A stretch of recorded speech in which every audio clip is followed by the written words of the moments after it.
andiko report. Yes. Oduro Ngwen. Yeah, Joyce, aparo ni wan gi tuo moro ni wiwa wilga gi sigana mar piny kaka dhi nyime. To wan kaka ODM wanyalo chamo kambula to ngas be waidho. To mano e gima watimoga. Kanyocha jakom Raila Odinga dhi dwaro kom mar African Union, ne ok oweyo weche mag NADCO ni koro rito ni nyaka noyudi kata kik oyudi. Aparo ni ng'eyo ni weche mag recruitment ma IBC dhi nyime sani. Ok gichako bang' Addis Ababa. Mano ne ni report mar NADCO gi kako nego lose ma wan gi jowa masani ni panel matimo recruitment no. Mano ne dhi nyime. Aparo ni be ing'eyo ni parliament nocho sekalo bill mar political parties. Mano bill mowuok e NADCO. Mano dhi nyime. Nitie bill sani madhi 12 moseka puodhe Senate oseteri National Assembly.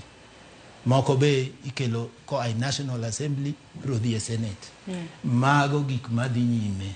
To gima nyo jakom Raila Amolo Odinga wacho ni ji dwa dhi mos ahinya nikech piny ni ok nyal bedo kare ka pach jopiny. NADCO ne ok en ma ODM kod jo UDA. Kata obedo ni wan kaka Jazimio to gi jo Kenya Kwanza emane wayiero jo mane ochung'ne.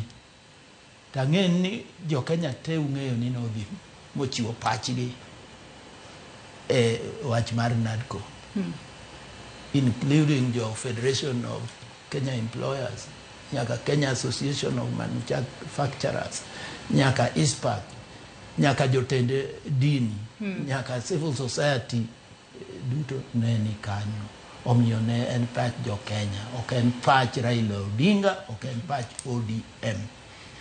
To Raila Odinga kaka ng'ama wiye ok wil gi gima konyo japiny, owacho ni ji dwa wuoyo ahinya e weche mag 2027 to ok gima ne jo Kenya dwaro manokele NADCO. Emomiyo owacho ni en koro odwaro keto pache motegno kabisa gi tekre e wach mar neno ni recommendation duto manowuok e NADCO obedo implemented.